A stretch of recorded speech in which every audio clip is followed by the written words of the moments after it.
ट्रांसमाइग्रेट होने के बाद तुम्हारी सिर्फ एक फार्मिंग दूसरों के 10 कल्टीवेशन के बराबर है। लेकिन तुम्हारा जन्म एक ऐसे शाही परिवार में हुआ है जहां किसी को काम करने की जरूरत ही नहीं है।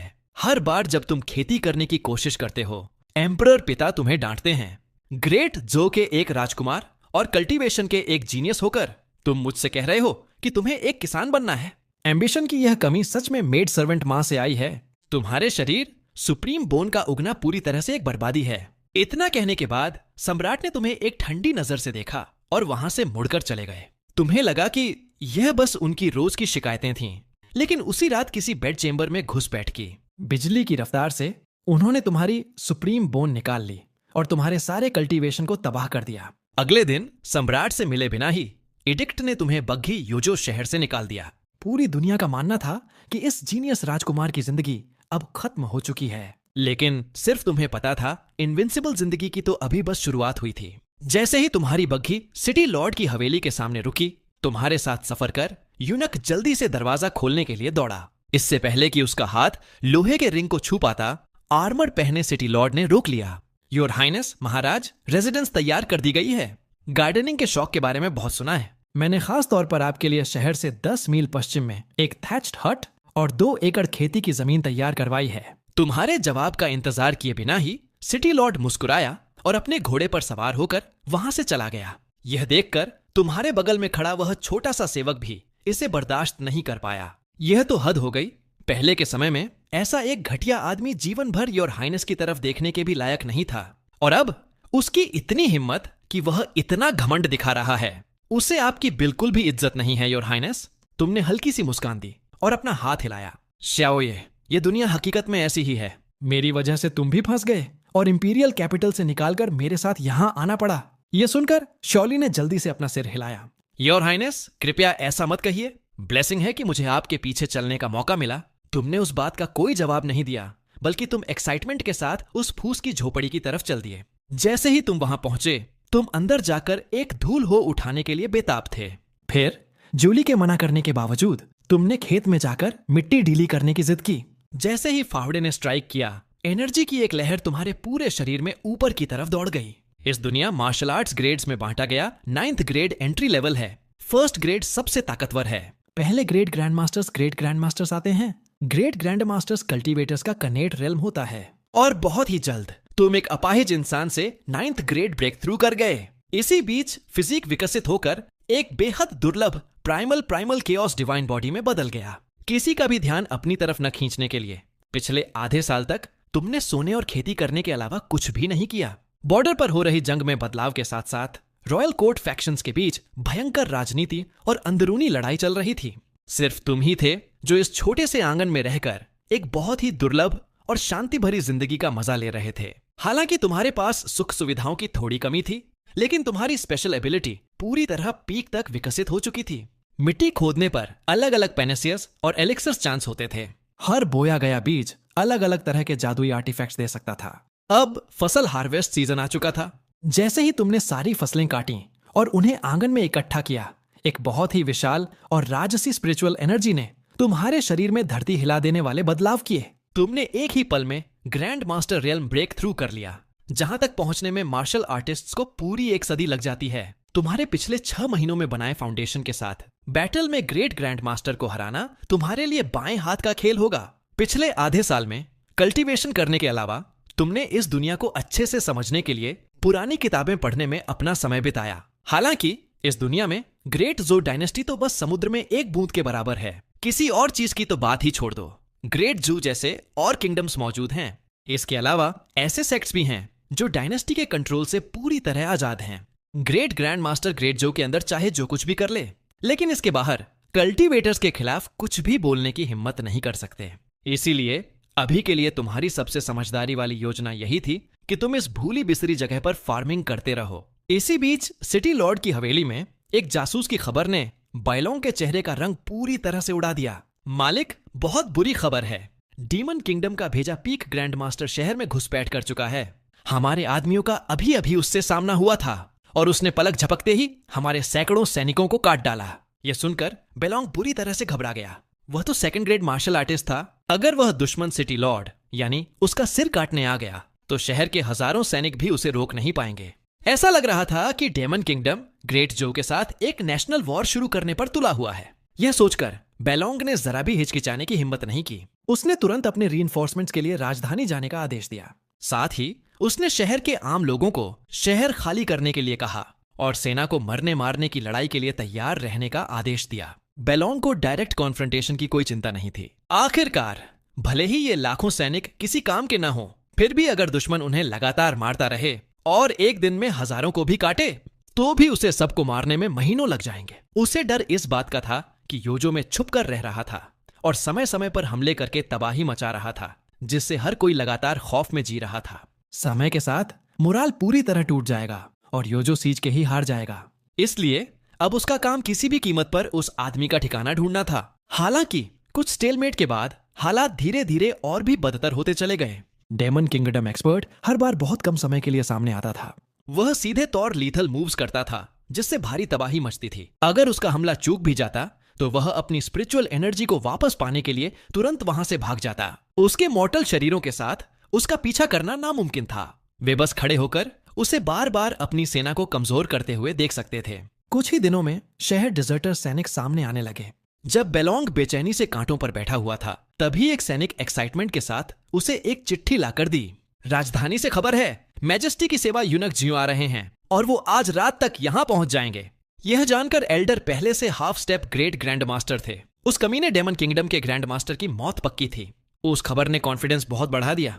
हमारे आदमियों के 100 ग्रुप्स बनाओ और अभी जाकर उस ग्रैंड मास्टर का ठिकाना ढूंढना शुरू करो। कल रात उसने बहुत ज्यादा स्पिरिचुअल एनर्जी खर्च की है, तो पक्का वह अपनी एनर्जी वापस पाने के लिए कहीं छुपा होगा। जैसे ही वो मिले, अकेले उससे भिड़ने की कोशिश मत करना। उसे घेरने और मारने के लिए सेना सिग्नल देना। इसी बीच शहर के दक्षिण में मौजूद एक थैच्ड हट के पास डेमन किंगडम का वह एक्सपर्ट इस वक्त वहीं छुपा हुआ था। लाखों सैनिकों से लड़ना एक ग्रैंड मास्टर के लिए भी बहुत भारी पड़ रहा था। उसकी आंखों में थकान साफ दिखाई दे रही थी। अच्छा हुआ मैं अपने साथ कुछ पिल्स लेकर आया था। मैं कल बेलोंग को मार दूंगा, मिशन पूरा करूंगा। यह सोचकर उसने अपनी आंखें बंद की, ध्यान लगाया और अपनी स्पिरिचुअल एनर्जी को वापस पाना शुरू कर दिया। लेकिन अगले ही पल उसके कानों में एक आवाज गूंजी, तुम कौन हो?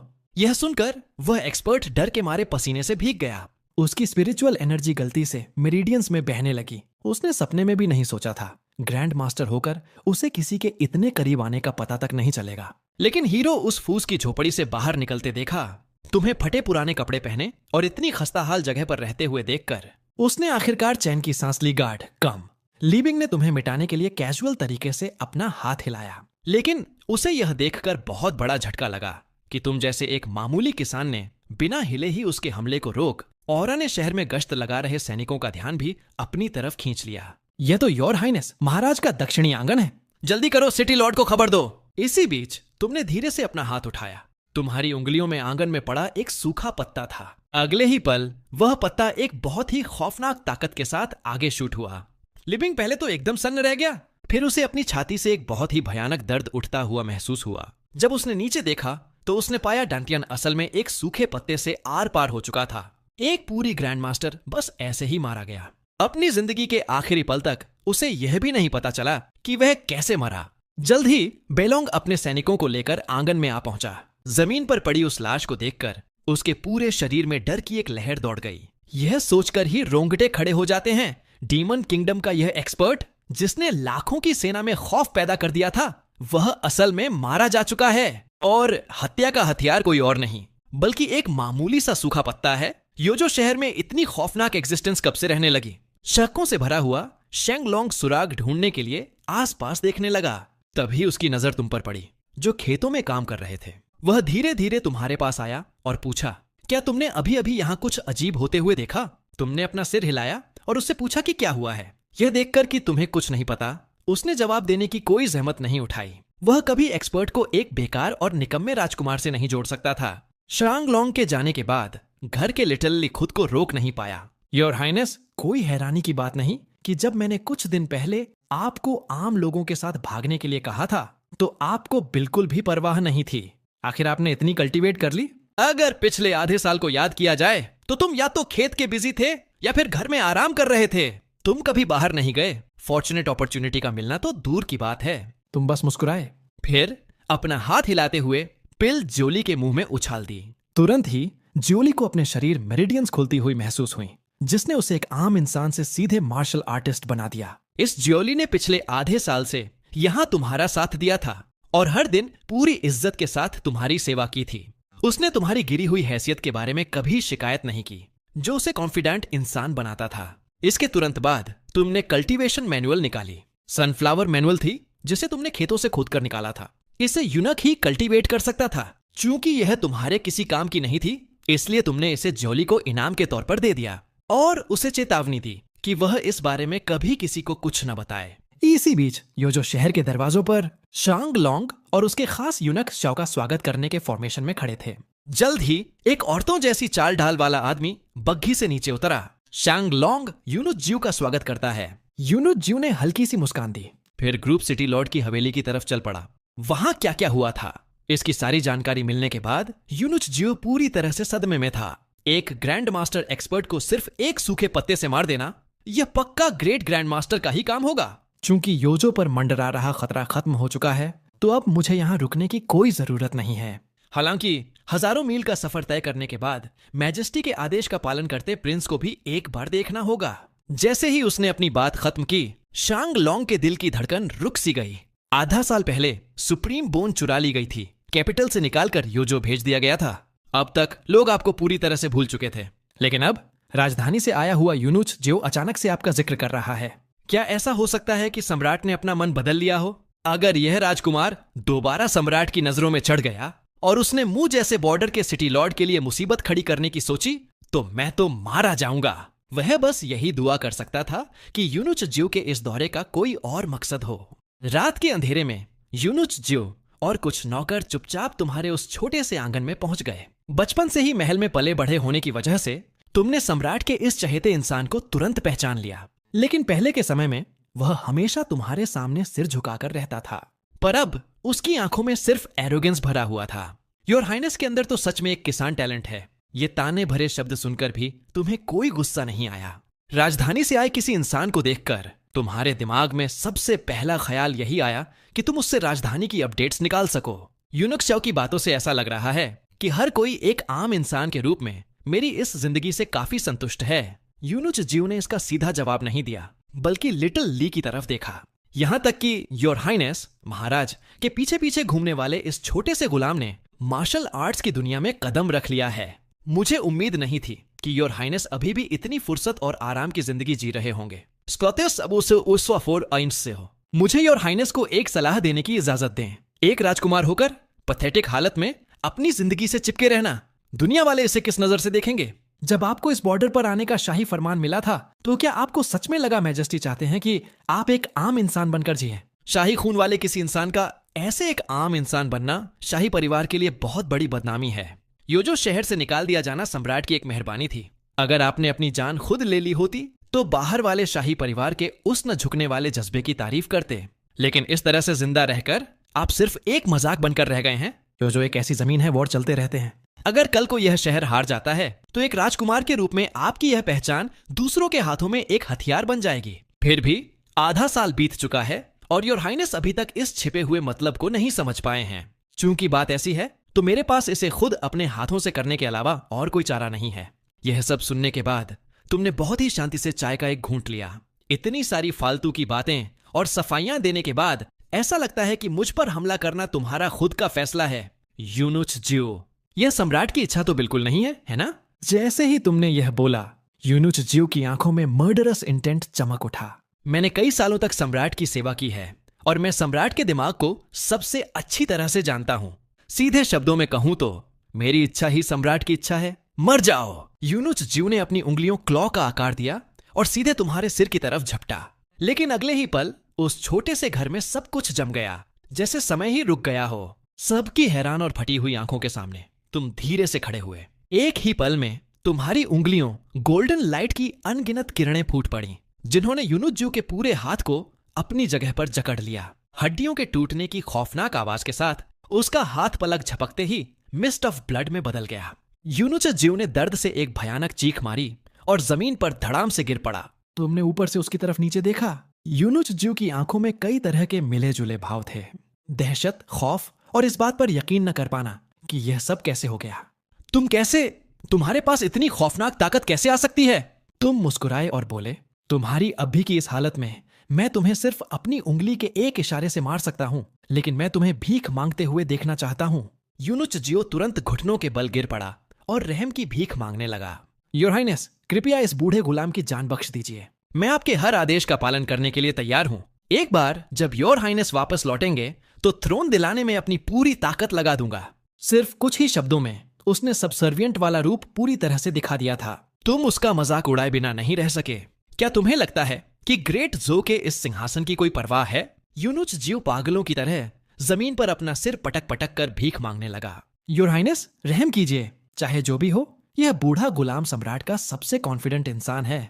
अगर मैं योर हाइनेस के हाथों मारा गया तो आप सम्राट को क्या जवाब देंगे? हालांकि इससे पहले कि वह अपनी भीख मांगना खत्म कर पाता, तुमने अपना हाथ जोर से उसके सिर पर दे मारा। तुम कमीने यूनुच, मैंने तुम्हें रहम की भीख मांगने के लिए कहा था और तुम्हारी इतनी हिम्मत कि तुम मुझे धमकी दे रहे हो।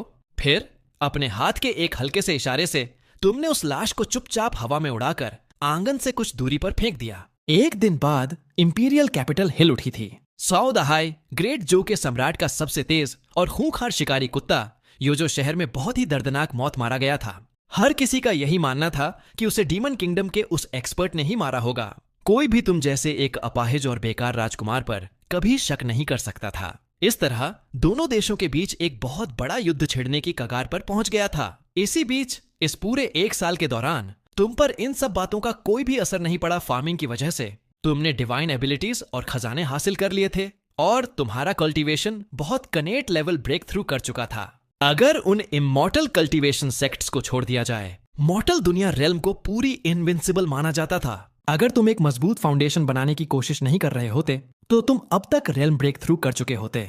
तुम्हारे दिए गए अनगिनत खजानों और रिसोर्सेज की बदौलत लिटिल ली भी अब पूरी तरह फर्स्ट ग्रेड मार्शल आर्टिस्ट बन चुका था। सच कहूं तो योजो शहर बहुत पहले से ही तुम्हारे कंट्रोल में था। जोली ने चुपके से सेना के कई जनरलों को अपनी तरफ मिला लिया था। अब शंगलों की आधी सेना पर जोली का सीधा कंट्रोल था। उसे सेना की कोई परवाह नहीं थी।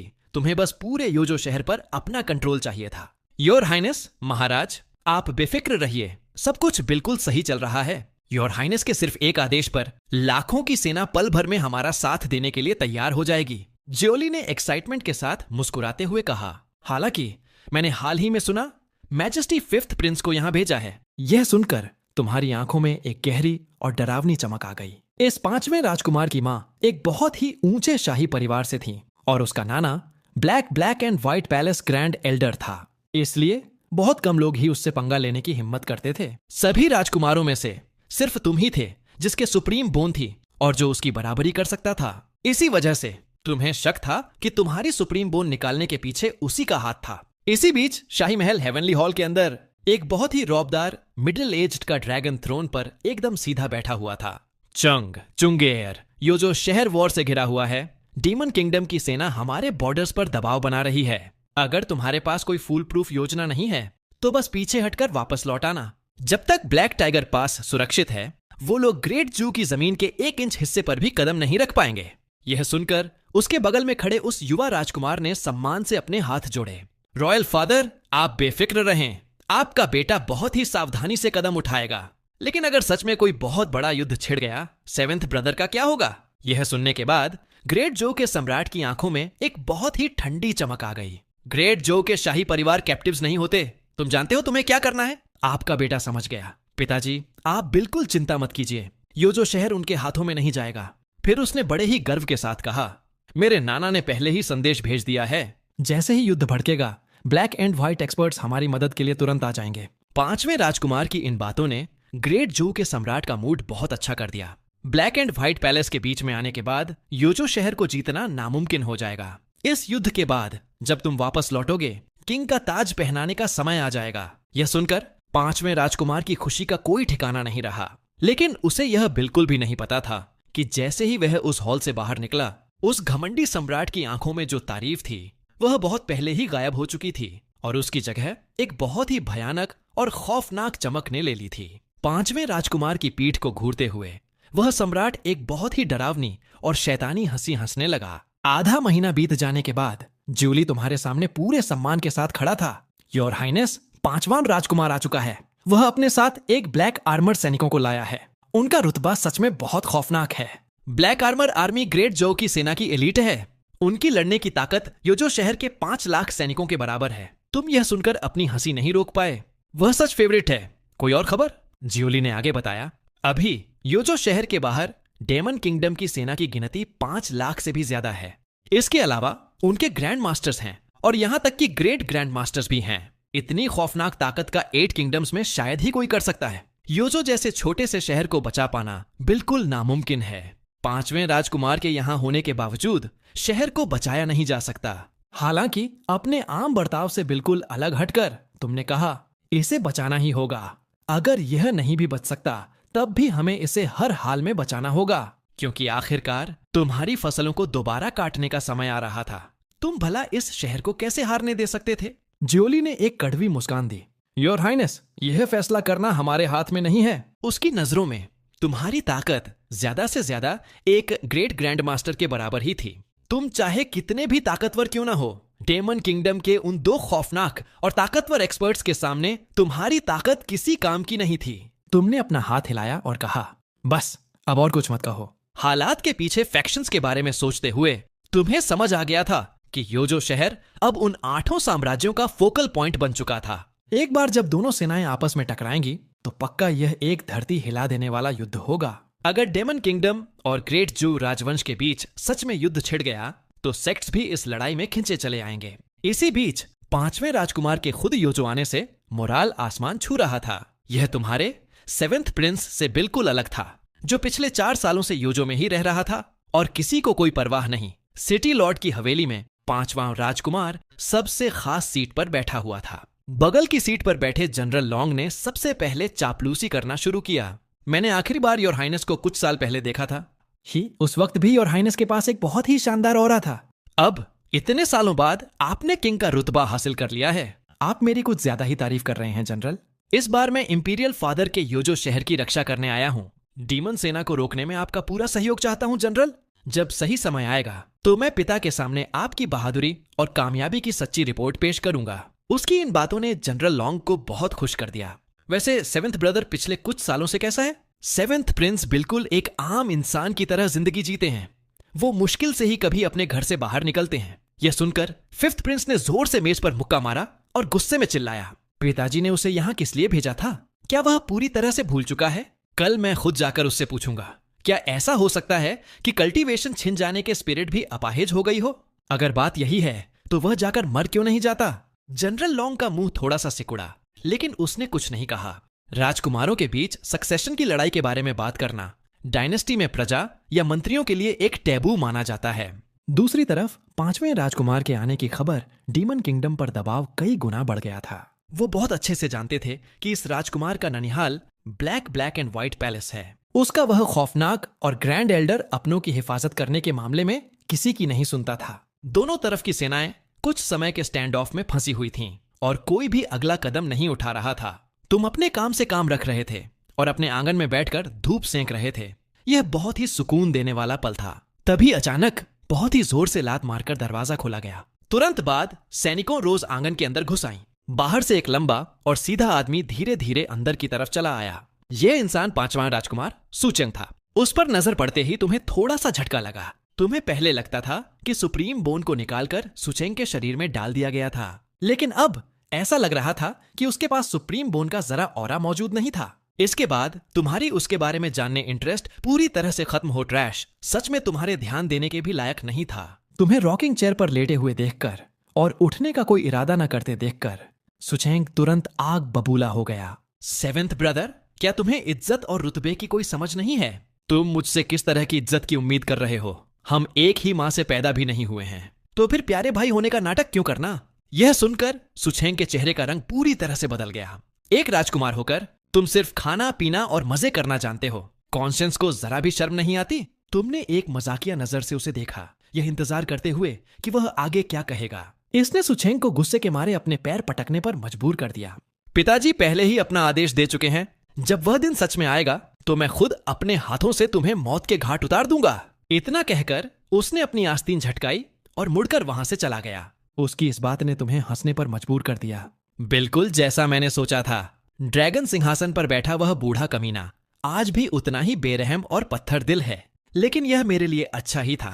कम से कम अब मुझे अपने भविष्य के फैसलों को लेकर कोई साइकोलॉजिकल बर्डन नहीं होगा। जल्द ही वह बहुत बड़ा युद्ध शुरू हो गया। 3 महीने तक अपनी ताकत बढ़ाने के बाद लड़ी गई सबसे पहली जंग ही धरती हिला देने grand masters, great grand masters एक एक करके युद्ध के मैदान में उतर पड़े थे। सिर्फ एक ही दिन में योजो शहर के बाहर की जमीन खून से लाल हो गई थी। लाशों के पहाड़ों ने उस नजारे को बेहद डेसोलेट बना दिया। गोल्डन आर्मर पहने हुए सुचेंग ने अपनी आंख के कोने से खून पोंछा। वह बहुत ही खूंखार लग रहा था।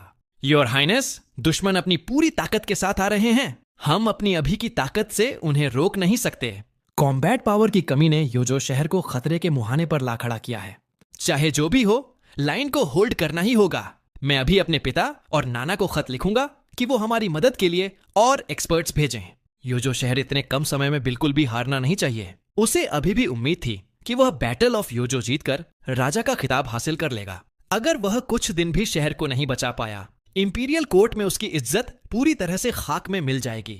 2 दिनों से अपना कवच न उतारने वाला सुचेंग अपने हाथों में एक खत पकड़े हुए था और उसके हाथ हल्के हल्के कांप रहे थे। सम्राट का संदेश बहुत ही सीधा था। एक्सपर्ट्स को तुरंत भेजा जाएगा, लेकिन उन्हें इकट्ठा करने में समय लगेगा। इस दौरान उसे हर हाल में यह पक्का करना होगा कि योजो शहर पूरी तरह सुरक्षित रहे।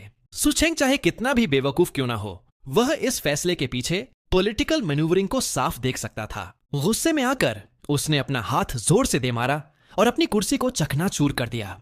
उसके नाना ने भी उसे एक संदेश भेजा था। क्योंकि पर्दे के पीछे फैक्शंस शामिल हो चुके थे, इसलिए ब्लैक एंड व्हाइट पैलेस किसी को भी मदद के लिए नहीं भेज सकता था। इस पल सुचेंग को सिर्फ और सिर्फ डिस्पेयर महसूस हो रही थी। इस युद्ध को जीतने की अब कोई भी उम्मीद नहीं बची थी। हालांकि यहां से भागने से पहले एक काम था जो उसे करना ही था। उसकी आंखों में एक खौफनाक और ठंडी चमक आ गई। दूसरी तरफ तुम यहां चल रहे इस युद्ध पर लगातार नजर रखे हुए थे। तुम्हें उम्मीद नहीं थी कि यह सिर्फ कुछ ही दिनों में खत्म हो जाएगा। जैसे ही तुम कोई कदम उठाने वाले थे, तुम्हें अचानक एहसास हुआ कि तुम्हारी पिछली क्रॉप्स कटाई के लिए पूरी तरह तैयार है। मुझे शायद पहले इनकी कटाई कर लेनी चाहिए। सेंटियन कोनेट रेल्म के मार्शल किंग रेल्म आता है। 8 किंगडम्स के इलाकों में लेजेंडरी भगवान की तरह माने जाते हैं। अगर कोई भी इस रेल्म में कदम रख ले तो सभी जीवित प्राणियों को उसके सामने झुककर सिर झुकाना पड़ेगा। तुमने हेजिटेशन नहीं दिखाई। तुम्हारी उंगली के सिर्फ एक इशारे से आसमान अरे छा गया। लेकिन तुमने सपने में भी नहीं सोचा था कि ब्रेक थ्रू की कोई हद ही नहीं थी। तुमने सीधे अमार्शल किंग रेल्म को पार कर लिया, मार्शल वेनरेबल रेल्म में प्रवेश कर गए। इसके अलावा तुम मार्शल सेंट रेल्म तक ब्रेक थ्रू करने से सिर्फ एक कदम दूर थे। अपने शरीर में दौड़ती हुई इस खौफनाक और भयानक ताकत को महसूस करके तुम इतने हैरान थे कि तुम्हारा मुंह खुला का खुला रह गया। लेकिन ठीक उसी वक्त आंगन का दरवाजा ब्रूट फोर्स से चकनाचूर कर दिया गया। 1 सेकंड बाद 1 दर्जन से ज्यादा लोग अंदर घुस आए। उनका लीडर कोई और नहीं बल्कि 5वां सुचेंग था। उसके बगल में हैरानी की बात यह थी, grand masters first rank experts खड़े थे। योजो शहर को अब नहीं बचाया जा सकता। यहां से भागने से पहले मुझे तुम्हें मारना ही होगा। ग्रेट जो का शाही परिवार किसी को भी प्रिजनर बनने की इजाजत नहीं देता। सुचेंग ने अपने चेहरे पर दुख का झूठा नाटक करते लिटिल ली जल्दी से तुम्हारे सामने आकर खड़ा हो गया। योर हाइनेस, भाग जाइए, इन्हें मुझ पर छोड़ दीजिए। वाह, लॉयल नौकर है। तुम दोनों का यह प्यार देखकर मेरी आंखों में तो आंसू ही आ गए। सुचेंग ने अपना हाथ हिलाया और उन ग्रैंड मास्टर्स ने एक साथ मिलकर हमला कर दिया। इतनी बड़ी और ताकतवर फौज लाकर सुचेंग को लग रहा था कि वह तुम्हें बहुत ज्यादा इज्जत बख्श रहा है। तुम सिर्फ अपना गुस्सा निकालने के लिए मुझे मारना चाहते हो। इन एक्सपर्ट्स को यहां लाना सिर्फ अपनी ताकत का दिखावा है। लेकिन तुम्हें यह नहीं पता, क्लाउन तो तुम ही हो। तुमने धीरे से अपनी एक उंगली उठाई और खाली हवा में बस एक इशारा किया। एक ही पल में पिनिकल पर खड़े वो कई ग्रैंड मास्टर्स बस मिस्ट ऑफ ब्लड में धमाके के साथ फट गए। वो हमेशा के लिए खत्म हो चुके थे। ग्रैंड मास्टर्स को सिर्फ एक उंगली से मिटा देना, ये आखिर चल क्या रहा है? इस पल सुचेंग डर के मारे बुरी तरह कांप रहा था। उसकी अक्ल ठिकाने आ चुकी थी। तुम अपाहिज नहीं हुए थे, तुम असल में एक ग्रैंड मास्टर हो। नहीं नहीं, किसी ग्रैंड मास्टर के पास इतने खौफनाक तरीके नहीं इनेट रेल्म में हो। सुचेंग हकलाते हुए बोला। एक पल के लिए उसके पास शब्द ही नहीं बचे थे। लेकिन तुमने अपना सिर हिलाया। असल में मैं इनेट रेल्म में नहीं हूं, मैं मार्शल सॉवरेन हूं। इस पल वहां मौजूद हर किसी के दिमाग में एक बिजली सी कड़की। उन्होंने मैजेस्टिक टाइटल के बारे में सिर्फ पुरानी किताबों में ही सुना था, और अब तुम सच में खुद को एक मार्शल सॉवरेन बता रहे थे। ठीक है, अब तुम्हें विदा करने का समय आ गया है। जैसे ही तुमने अपना हाथ उठाया, आसमान गोल्डन लाइट धीरे धीरे नीचे उतरने लगी। जिस पल उस सुनहरी रोशनी ने उन्हें छुआ, खून की एक बूंद तक नहीं बही। वो उस रोशनी से पूरी तरह से मिटा दिए गए। सब कुछ हवा में उड़ नथिंगनेस में गायब हो गया। जियोली एकदम हक्का बक्का रह गया था। तुम्हारे इन चमत्कारी तरीकों को देखकर उसके अंदर इसकी कल्पना करने की भी हिम्मत नहीं बची थी। सिर्फ अपना हाथ पलटाकर पूरी भीड़ को कुचल देना और मार डालना, यह है हिज हाइनेस की असली ताकत। इसी बीच शहर के बाहर एक बहुत ही विशाल युद्ध छिड़ चुका। डीमन किंगडम के लाखों सैनिक पागलों की तरह हमला कर रहे थे। तुमने अपना सिर थोड़ा सा हिलाया। तुम्हारी आंखों में एक गहरी सोच थी। अगर तुमने जल्द ही कोई कदम नहीं उठाया तो योजो शहर पूरी तरह से हार जाएगा। अगर योजो की फसलें कटने से पहले का समय होता तो तुम बहुत पहले ही इस लड़ाई में कूद पड़े होते। लेकिन अब शहर बचे या हारे, इससे तुम पर कोई असर नहीं पड़ने वाला था। जब तुम यह सब सोच रहे थे, उसी वक्त शहर की दीवार पर खड़े शंगलोंग की आंखों डिस्पेयर दिखाई दी। इंपीरियल कैपिटल की तरफ देखा और अचानक पागलों की तरह हंसने लगा। योर मैजेस्टी, महाराज, क्या हम ग्रेट जो की प्रजा नहीं है? जनरल, चलिए यहां से भाग चलते हैं। शांग लोंग के बगल में वाइस जनरल्स ने घबराते हुए कहा। यह सुनकर शांग लोंग की आंखों में गुस्से की एक आग चमक उठी। वह कांपते हुए जमीन से खड़ा हुआ।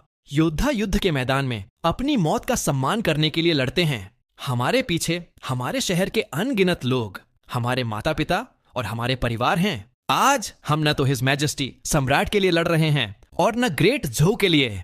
हम अपने सम्मान के लिए और अपने शहर के लोगों के लिए लड़ रहे हैं। योजो के बेटों, उन सबको मार डालो। जिंदगी और मौत के इस मुहाने पर खड़े होकर उसका दिमाग पूरी तरह से साफ हो गया था, जिसकी वजह से बॉटल नेक को तोड़ने में कामयाब हो गया, जहां वह पिछले 10 सालों से फंसा हुआ था। हैरानी की बात थी कि उसने मास्टर रेल्म में छलांग लगा दी थी। ब्रेक थ्रू के बाद भी वह युद्ध का पासा नहीं पलट सका। भीड़ के बीच शांगलोंग के शरीर को 100 मीटर दूर फेंक दिया गया था। अब उसकी सारी ताकत खत्म हो चुकी थी। एक मास्टर तो क्या, अब फर्स्ट ग्रेड वॉरियर भी शायद उसे मार सकता था। शांगलोंग ने अपनी आंखें बंद कर लीं और मौत के आने का इंतजार करने लगा। हालांकि ठीक उसी पल अचानक एक आवाज गूंजी। तुम लोग बहुत ज्यादा शोर मचा रहे हो। इस एक आवाज ने वहां मौजूद हर किसी के दिल की धड़कनें बढ़ा दी। दोनों तरफ की लगभग 10 लाख की सेना इस एक आदेश पर पल भर में लड़ना बंद कर चुकी थी। किसी की भी जरा सा हिलने तक की हिम्मत नहीं हुई, क्योंकि एक बहुत ही भारी और न प्रेशर उन्हें इतना जोर से नीचे दबा रहा था कि वो लगभग जमीन पर गिरने वाले थे। क्या मैं पूछ सकता हूं कि यहाँ कौन से महान एक्सपर्ट मौजूद हैं? कृपया सामने आइए। हवा के बीच में डीमन किंगडम ग्रैंड मास्टर ने बहुत ही गंभीर चेहरे के साथ सम्मान से अपने हाथ जोड़े। थोड़ी ही देर बाद तुम योजो शहर से निकलकर हवा पर चलते हुए बाहर आए। जब उसने साफ साफ देखा कि वह कौन है, तो अभी अभी जमीन से उठा शांगलोंग एकदम सन्न रह गया। 7th प्रिंस कैसे हो सकता है? क्या क्रिपल नहीं है?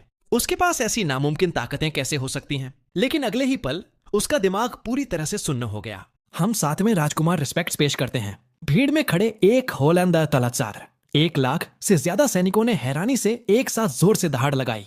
फिर वो सब सम्मान के साथ घुटनों के बल बैठ गए और हवा में इथीरियल इंसान के सामने सिर झुका दिया। ये सारे वही लोग लिटिल लाई ने पिछले कुछ सालों सबड्यू में कर लिया था। अब वो सिर्फ लॉयल थे और उन्हें ग्रेट जो राजवंश या सम्राट की कोई परवाह नहीं थी। शांगलोंग को लगा जैसे उसके सिर की नसें फट जाएंगी। आखिर वह क्या करने की योजना बना रहा है?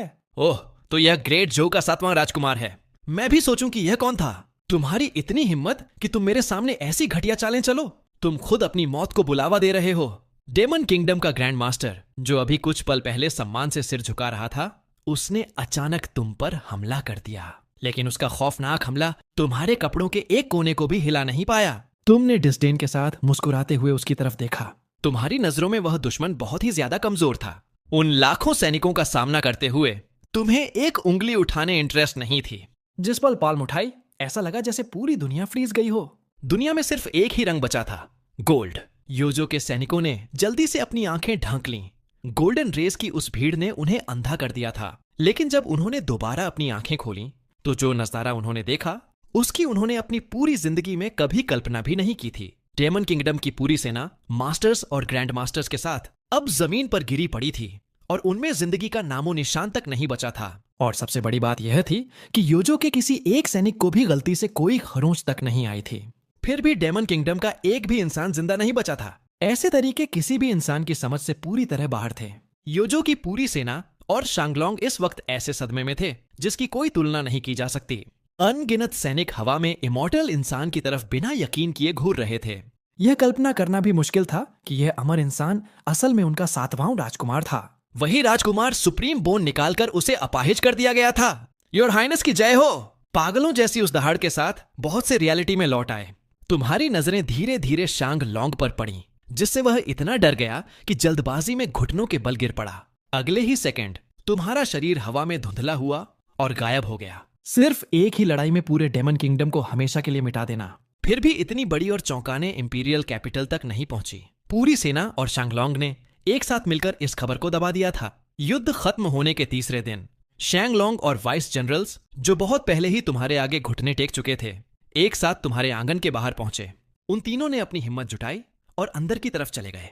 आखिरकार गॉड जैसे तरीके अभी भी उनके दिमाग में एकदम ताजा थे। शायद वो खौफनाक नजारा उनकी पूरी जिंदगी उनके साथ ही रहने वाला था। आंगन में लिटिल ली फूलों को पानी दे रहा था। शांगलोंग को देखकर वह मुस्कुराते हुए उसके पास गया।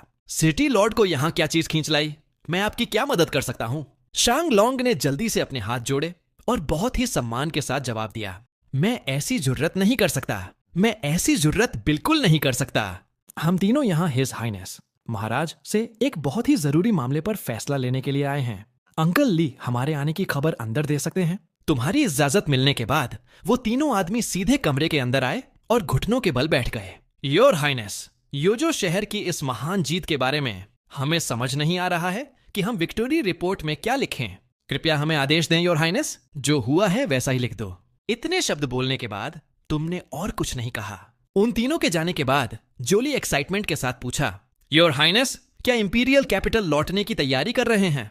बस जो बातें तुमसे नहीं जुड़ी हैं उनके बारे में चिंता मत करो। तुम्हारे इन शब्दों ने जोली को पसीने से भिगो दिया और उसकी आगे कुछ भी बोलने की हिम्मत नहीं हुई। आखिर कब से उसके मालिक के मामलों में उसे अपनी राय या फैसले देने की इजाजत मिल गई थी? यह सोचकर ही जोली का दिल डर से कांपने लगा। 2 दिन बाद ग्रेट जो इंपीरियल पैलेस मेन हॉल में सारे मंत्री और रोज में खड़े ड्रैगन थ्रोन पर बैठा ग्रेट जू का सम्राट अपने हाथों मेमोरियल पकड़े हुए था और उसका शरीर बेकाबू होकर कांप रहा था। सारे अधिकारी एकदम हैरान और उलझन में थे। आखिर उनके सम्राट को अचानक हो क्या गया था? काफी देर बाद सम्राट ने अपने शौक को दबाया और उस रिपोर्ट को बंद कर दिया। मेरे मंत्रियों, योजो शहर में एक बहुत ही महान जीत हुई है। डीमन किंगडम की 5 लाख से भी ज्यादा की सेना मास्टर्स ग्रैंड मास्टर्स के साथ पूरी तरह से मिटा दी गई है। अब से हमारे बॉर्डर पर कोई उथल पुथल या खतरा नहीं होगा। उसने ये शब्द लगभग चिल्लाते हुए हॉल खुशी से गूंज उठा। सारे अधिकारी एक्साइटमेंट के मारे पागल हो रहे थे। ऐसी जीत और बैटल रिकॉर्ड इतिहास में पहले कभी नहीं देखा गया था। ग्रैंड ट्यूटर लू तोंगाशान खुशी खुशी आगे बढ़ा और सम्राट को बधाई दी। 5th प्रिंस सच में एक बेमिसाल जीनियस है। इस युद्ध ने योर मैजेस्टी के सेंचुरी की शांति और कामयाबी पक्की कर दी है। आपको बहुत बहुत बधाई हो योर मैजेस्टी। सम्राट ने थोड़ी अजीब और उलझी हुई नजरों से भीड़ की तरफ देखा। इस युद्ध में 5वां राजकुमार हार गया था और उसका कोई अता पता नहीं है। ब्लैक एंड व्हाइट पैलेस की सेना भी पीछे हट गई थी। जब योजो शहर हारने ही वाला था, तब एक इंसान आगे आया। इनेट रेल्म कनेट रेल्म की ताकत से उसने अकेले ही युद्ध का पासा पलट दिया और वह इंसान कोई और नहीं, 7th प्रिंस था। जैसे ही सम्राट ने अपनी बात खत्म की, पूरे दरबार में श्मशान जैसी खामोशी छा गई। सारे मंत्री आंखें फाड़े ऐसे घूर रहे थे जैसे उन्होंने दुनिया की सबसे नामुमकिन चीज सुन ली हो। 7वें राजकुमार ने अकेले ही इनेट रेल्म की ताकत से युद्ध जीत लिया। सबको लग रहा था कि यह बात पूरी तरह से अब्सर्ड है। 8 किंगडम्स के इलाकों में एक इनेट रेल्म का एक्सपर्ट एक ऐसा भगवान होता है जिसे कोई चुनौती नहीं दे सकता, चाहे डायनेस्टी हो सेक्ट। किसी की इतनी हिम्मत नहीं होती कि वह इनेट रेल्म टाइटन से पंगा ले। भीड़ में फुसफुसाहट और कानाफूसी होते देख सम्राट का चेहरा गुस्से से काला पड़ गया। क्या तुम्हें लगता है कि मैं तुम्हारे साथ कोई मजाक कर रहा हूँ? भीड़ ने जल्दी से अपने हाथ जोड़े और कहा कि वो ऐसी जुर्रत कभी नहीं कर सकते। मुझे भी उम्मीद नहीं थी कि 7वें राजकुमार को योजो जाने के बाद हेवन डिफाइंग फॉर्चून मिल जाएगी। अब वह हमारे ग्रेट जो राजवंश का इनेट रेल्म का एक्सपर्ट बन चुका है। मेरे आदेश जारी करो। योजो के सिटी लॉर्ड शैंगलोंग ने बहुत ही शानदार काम किया है, इसलिए उसे राज्य की रक्षा मार्किस डिफेंडिंग द स्टेट का खिताब दिया जाता है। बाकी सभी जनरलों को भी शाही फरमान के हिसाब से इनाम दिए जाए और 7वें राजकुमार को आज से किंग ऑफ हान घोषित किया जाता है। यह खबर पूरी दुनिया में फैला दो। दरबार खत्म होने के बाद पूरी राजधानी में एक भूचाल सा आ गया था। सिर्फ सम्राट ही था जो एक उदास और काले चेहरे के डेस्क के पीछे बैठा हुआ था। उसके सामने मौजूदा ग्रैंड ट्यूटर लू तोंगशान, क्राउन प्रिंस का जियाजून और किंग ऑफ वुवे सुचिंग खड़े थे। योर मैजेस्टी, क्या 7वें राजकुमार को किंग ऑफ हान का खिताब देना कुछ ज्यादा नहीं हो गया? तो तुम ही बताओ मेरे प्यारे मंत्री, मुझे क्या करना चाहिए? अभी 7वें राजकुमार ने दुनिया हिला देने वाला काम किया है और वह एक इननेट रेल्म का टाइटन है। अगर मैं उसे अपना यह सिंहासन भी दे दूंगा तो क्या फर्क पड़ जाएगा? इससे पहले कि वह अपनी बात पूरी कर पाता, ग्रैंड ट्यूटर ने जल्दी से सलाह दी। क्या योर मैजेस्टी ने इस बात पर गौर किया है कि योजो शहर के पास अब एक बहुत ही ताकतवर सेना है? क्या होगा अगर 7वें राजकुमार के मन में मलिशियस इंटेंशंस हुए? आखिरकार योर मैजेस्टी ने ही उसे 5 सालों के लिए योजो बैनिश किया था। उसके दिल में आपके लिए कितनी नफरत भरी है, यह हम में से कोई नहीं जानता। काफी देर से चुप खड़ा किंग ऑफ वुवेई भी अपने हाथ जोड़ते हुए आगे आया और बोला, 5वें राजकुमार का कल्टीवेशन सच में हैरान करने वाला किंग का खिताब देना गलत नहीं है। हालांकि ग्रैंड ट्यूटर ने जो कहा, हमें उससे बचकर रहना होगा। इंपीरियल ब्रदर, आप किसी को खिताब देने के लिए योजो भेज सकते हैं और फिर उसे आदेश दे सकते हैं कि वह अपना इनाम लेने के लिए राजधानी में अकेला वापस आए। अगर उसके मन में कोई और इरादे हुए भी तो भले ही हमारे ग्रेट जू सेंटियन इनेट एक्सपर्ट नहीं है, फिर सेट्स के टॉप एक्सपर्ट्स राजधानी की रक्षा कर रहे हैं। सुकिंग की इन बातों ने वहां मौजूद हर किसी को सहमति में सिर हिलाने पर मजबूर एम्परर ने खुद को बेबस महसूस करते हुए अपना हाथ हिलाया। तुम सब बहुत ज्यादा सोच रहे हो, हालांकि चलो वैसा ही करते हैं जैसा तुम लोगों ने सलाह दी है।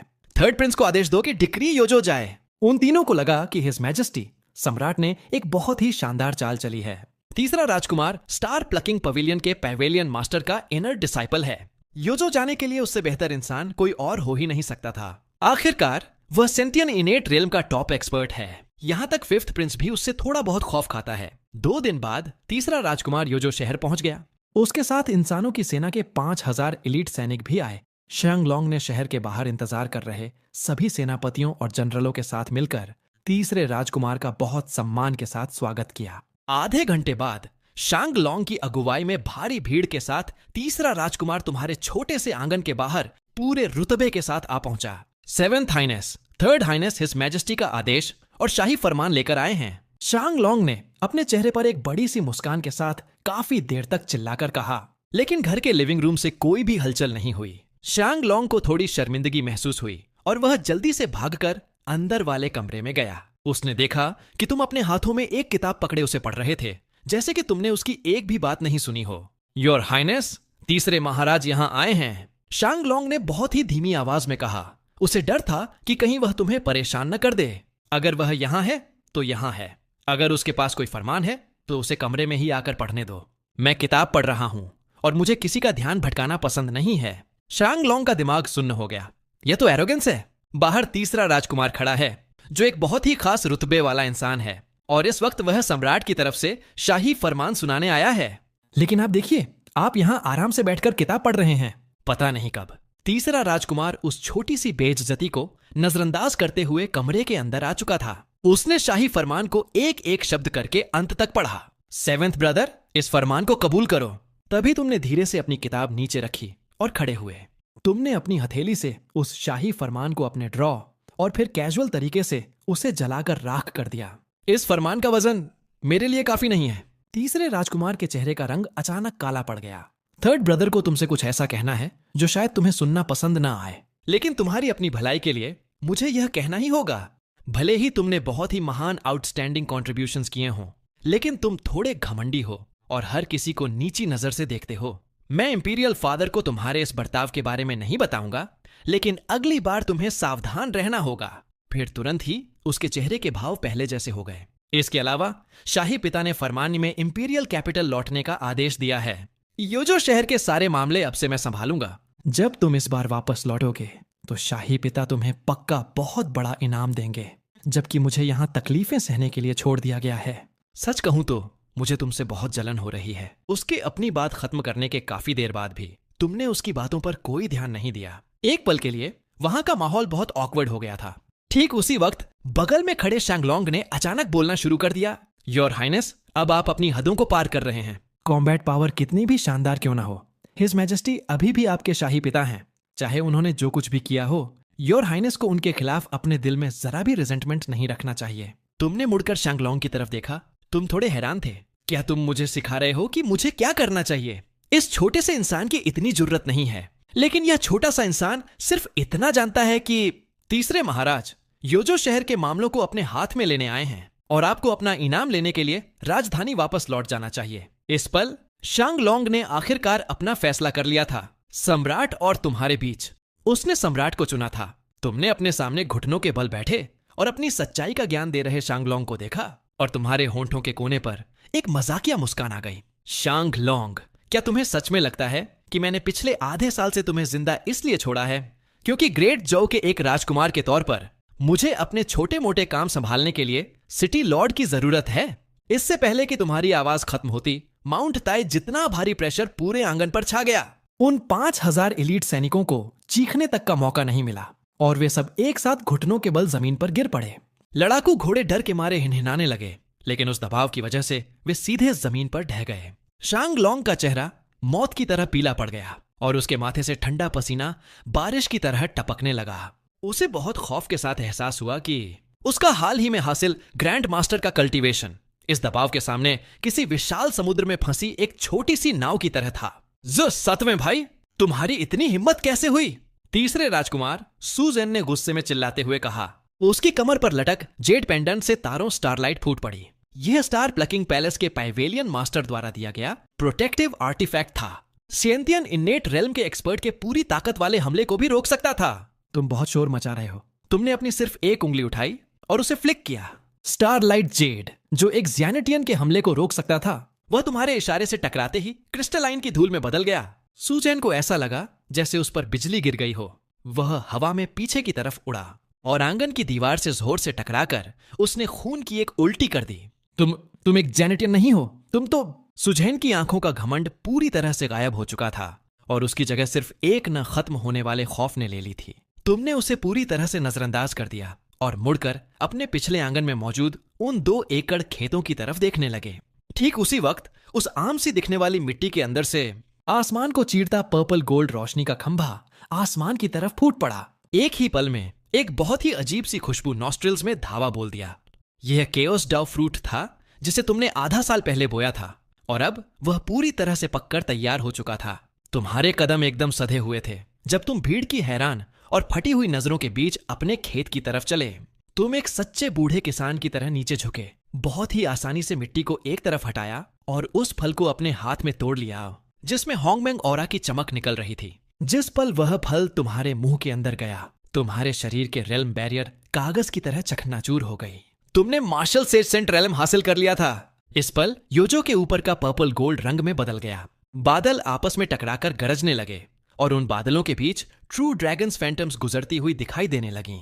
10,000 मील के दायरे से स्पिरिचुअल एनर्जी पागलों की तरह अंदर की तरफ खींची चली आ रही थी।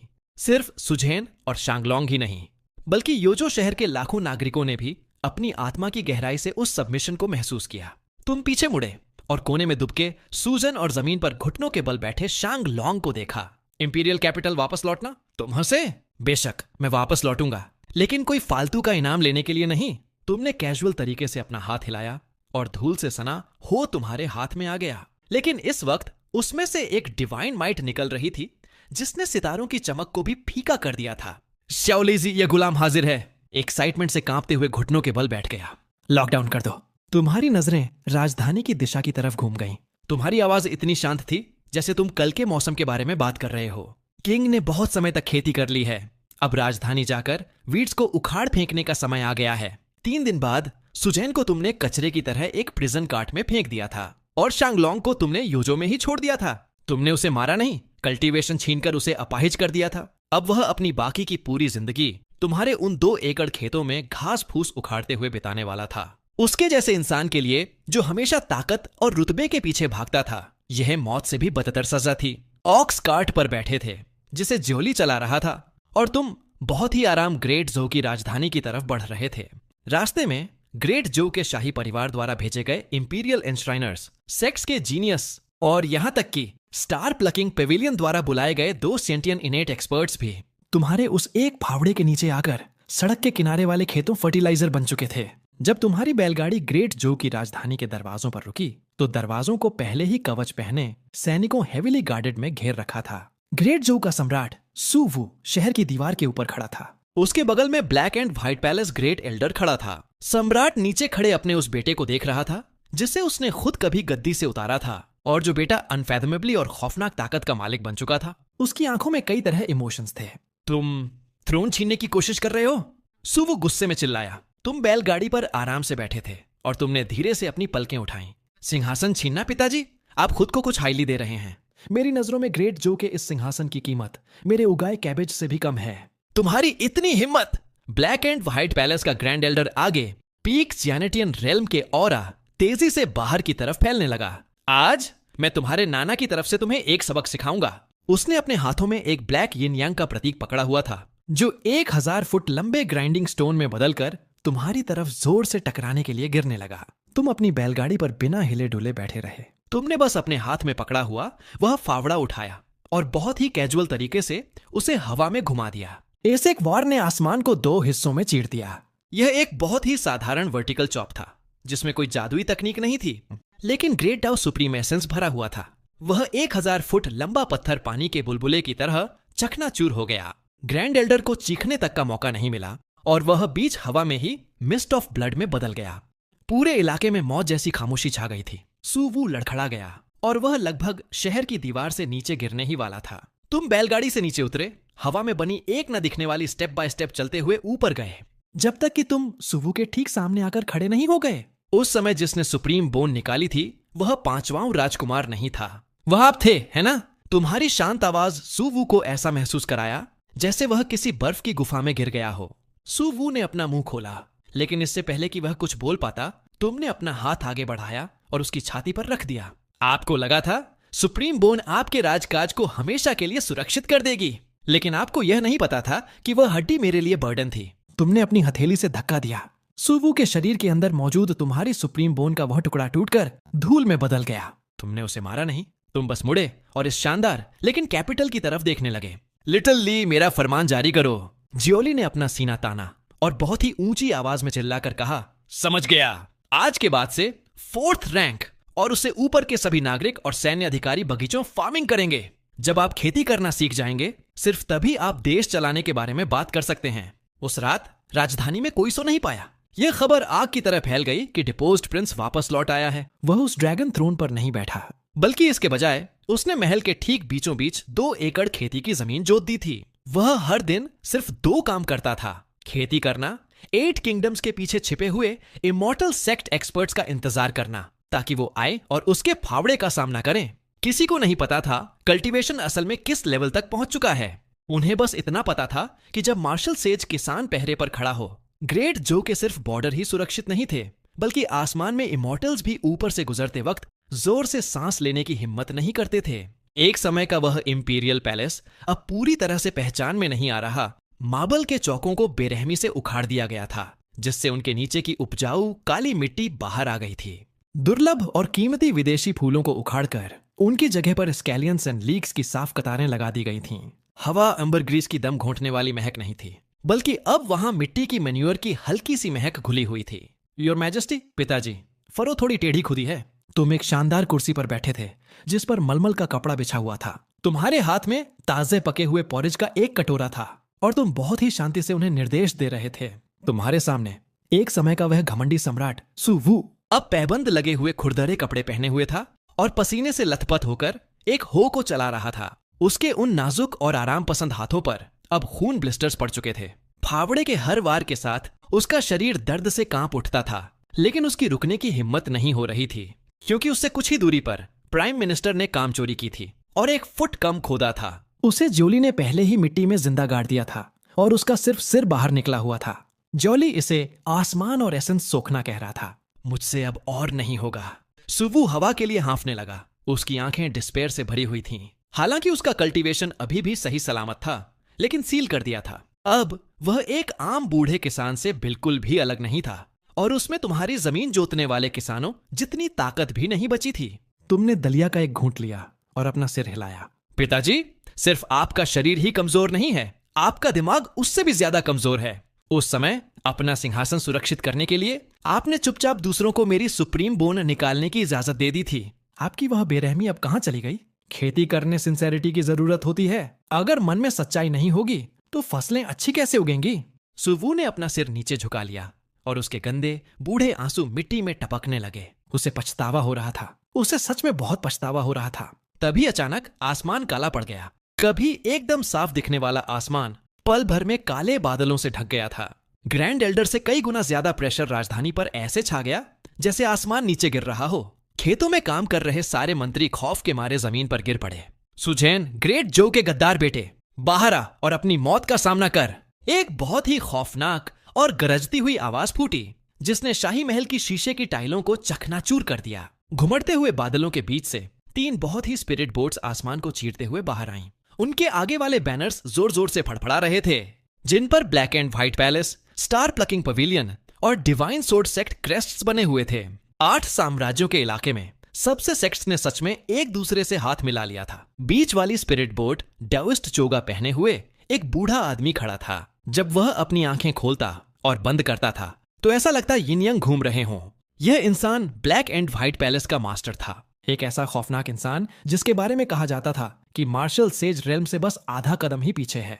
उसके बगल में खड़े पैवेलियन मास्टर और सेक्ट मास्टर से भी उतनी औरस निकल रही थी। उनकी जान किलिंग इंटेंट खून जमा देने वाली थी। सब खत्म हो गया, सब कुछ खत्म हो गया। जमीन में गड़े हुए डिस्पेयर में अपनी आंखें बंद कर ली। 3 सबसे बड़े सेक्टर्स के एक साथ आने से हमारा पूरा देश तबाह हो जाएगा। हालांकि सुवू तुमसे नफरत करता था, लेकिन इतनी खौफनाक सेना को देखकर उसके चेहरे का रंग भी मौत की तरह सफेद पड़ गया था। वह जानता था कि उनका निशाना सिर्फ तुम नहीं थे। वो यहाँ ग्रेट डेस्टिनी को टुकड़े टुकड़े करने आए थे। इस दुनिया खत्म कर अपोकलिप्टिक फॉर्मेशन का सामना करते हुए तुमने बस अपनी भौहें सिकोड़ी और बहुत ही आराम पोरेज का कटोरा नीचे रख दिया। लिटिल ली, आपका गुलाम हाजिर है। जूली अभी भी अपने डंक की बाल्टी पकड़े हुए था और उसके चेहरे पर रत्ती भर भी डर नहीं था। ऐसा लगता है कि हमारे सब्जियों के बगीचे को आज कुछ हाई पोटेंसी की खाद मिलने वाली है। तुमने अपने हाथों से दलिया के टुकड़े झाड़े और धीरे धीरे खड़े हुए। आसमान में तुम्हारी ब्लेटेंट डिसरिस्पेक्ट को देखकर पैलेस मास्टर गुस्से से पागल हो गया। तुम्हारी इतनी हिम्मत, मैं तुम्हें हमेशा के लिए नर्क की आग condemn you to eternal damnation. इतना कहते ही उसने अपना हाथ हिलाया। उसके सेक्ट एलीट कल्टीवेटर्स ने मैजिकल आर्टिफैक्ट्स को बुला लिया। एक ही पल में स्पिरिचुअल रोशनी ने सूरज को भी ढक दिया। फ्लाइंग सोर्ड सील्स किसी तूफानी बारिश की इंपीरियल पैलेस की तरफ, या और भी सही शब्दों में कहूं तो तुम्हारे सब्जियों के बगीचे की तरफ बरसने लगे। आह, इग्नोरेंट लोग हैं। तुमने गहरी सांस ली और कैजुअल तरीके से अपने बगल की मिट्टी स्केलियन उखाड़ लिया। चूंकि तुम सब यहाँ आ ही गए हो तो अब तुम में से कोई भी यहाँ से जिंदा वापस नहीं जाएगा। उस प्याज को पकड़कर तुमने बरसते हुए आर्टिफैक्ट्स और उन 3 स्पिरिट बोट्स की तरफ उसे हल्का सा घुमा दिया। प्याज से निकली हुई उस हल्की हरी एनर्जी को छूते ही आसमान में मौजूद सारे जादुई आर्टिफैक्ट्स पल भर में अपनी चमक खो बैठे। खतरनाक और तेज फ्लाइंग ट्विग्स में बदल गईं। भारी भरकम सील्स मिट्टी के कमजोर ढेलों की तरह टूटकर बिखर गए। क्या? उन तीनों सेक्ट मास्टर्स की आंखें सदमे के मारे बाहर आने वाली थीं। इससे पहले कि वे कुछ समझ पाते, वह हल्की हरी एनर्जी इनक्यूरेबल डिजीज की तरह उनसे चिपक गई और पलक झपकते ही उसने तीनों स्पिरिट बोट्स को अपनी चपेट में ले लिया। मेरा कल्टीवेशन, मेरी स्पिरिचुअल एनर्जी, रूट्स में क्यों बदल रहे हैं? बादलों के बीच से रोंगटे खड़े कर हैरोविंग स्क्रीम्स गूंजने लगीं। हवा में उड़ रहे उन हजारों high and mighty immortal cultivators के शरीर बहुत ही तेजी से लकड़ी में बदल रहे थे। उनके पैर जड़ों में बदलकर स्प्लिट डेक्स के अंदर गहरे ढंसते जा रहे थे। उनकी ब्रांचेस में बदल रही थीं और उन पर हरे रंग के नए नए पत्ते उग रहे थे। यहां तक कि वो 3 घमंडी सेक्ट मास्टर्स भी अब खुद को बचाने के लिए पागलों की तरह छटपटा रहे थे। ये किस तरह डिमोनिक सॉर्सरी है? पैलेस मास्टर खौफ के मारे चीख पड़ा। उसकी यिन यांग स्पिरिचुअल एनर्जी इस ताकत के सामने ऐसी हो गई थी जैसे तपते सूरज के सामने बर्फ, पूरी पावरलेस। तुम धीरे से हवा में चलकर उनके बिल्कुल सामने आकर खड़े हो गए। तुम्हारी आंखें ठहरे हुए पानी की तरह एकदम शांत थीं। कल्टीवेशन, कल्टीवेशन, तुम लोग तब तक कल्टीवेट करते हो जब तक तुम अपनी रूट्स ही नहीं भूल जाते। ब्लैक एंड व्हाइट पैलेस के मास्टर की तरफ देखते हुए, जिसका आधा डेडवुड में बदल चुका था, तुमने बहुत ही शांति से कहा, तुम लोग इस दुनिया की स्पिरिचुअल एनर्जी अब्सॉर्ब, लेकिन बदले में कुछ वापस देना नहीं जानते। आज मैं इस दुनिया की तरफ से आकर पेस्ट्स की फसल काटूंगा। तुमने अपना पैर उठाया और हल्का सा स्पिरिट बोट पर मारा। फॉल। तुरंत ही वो तीनों विशाल स्पिरिट बोट्स अपनी ताकत खो मीटियोराइट्स की तरह नीचे गिरने लगीं। बिना किसी चूक के वे सीधे शाही महल के चारों तरफ खोदे गए उन विशाल गड्ढों में जाकर गिरी। वे वही कंपोस्ट पिट्स थे जो तुमने जियोली से कुछ दिन पहले तैयार करवाए थे। तीनों बड़े सेक्ट्स के मास्टर्स के साथ साथ 1000 से ज्यादा कल्टीवेटर्स इस वक्त सिर्फ अपने सिरों को छोड़कर उनके बाकी शरीर सफाई के साथ उन गड्ढों में बो दिए गए थे। आज से तुम लोग यहाँ स्पिरिचुअल एनर्जी सांस में लोगे और उसे वापस फीड इट बैक। तुमने ऊपर हवा फेट का ऐलान किया। सिर्फ तब जब तुम इस जमीन नरिश कर दोगे, फर्टाइल बन जाए। तभी हम इस बात पर फैसला करेंगे कि तुम्हें जिंदा रहना चाहिए या मरना चाहिए। हवा में मौत जैसी खामोशी छा गई। सुवू के हो छनछनाकर जमीन पर गिर पड़ा।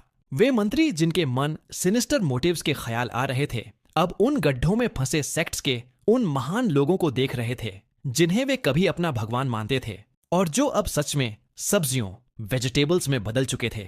उनमें से हर एक इंसान सूखे पत्ते की तरह थर थर कांप रहा था। यह कैसी खेती है? यह तो साफ कल्टीवेशन की पूरी दुनिया को उखाड़कर अपने बैकयार्ड में बोना है। तुम वापस जमीन पर उतरे, स्केलियन को उठाया और देखा कि उसके पत्ते थोड़े मुरझा गए थे। तुम्हें यह देखकर हार्ट अटैक हुआ। ज्योली, जी महाराज, अगली बार जब भी ये कीड़े मकोड़े यहां आए तो इन्हें आसमान में पाउडर बना देना और नीचे छिड़क देना। प्लांटिंग देम होल में स्पेस घिरती है और इसकी वीड्स आसानी से उगाते हैं। तुम पीछे मुड़े और पूरी तरह से सदमे में सुवू और मंत्रियों की तरफ देखा। तुमने हल्की सी मुस्कान दी और तुम्हारे चमकते सफेद दांत दिखाई देने लगे। तुम सब अभी तक ऐसे ही क्यों खड़े हो? अब फर्टिलाइजर आ चुकी है। जल्दी करो और काम पर लग जाओ। अगर इस साल की फसल जरा सी भी कम हुई तो तुम में से किसी को भी खाने को कुछ नहीं मिलेगा। एक ही पल में ग्रेट जू इंपीरियल पैलेस भाग दौड़ और काम की आवाजों से एम्परर बारिश की तरह फावड़ा चला रहा था। प्राइम मिनिस्टर उड़ती रफ्तार से घास फूस उखाड़ रहा था और बाकी मंत्री तेज मैन्योर ढो रहे थे। उधर कुछ दूरी पर जायंट पिट्स में सेक्ट्स के मास्टर्स पछतावे के आंसू बहा रहे थे।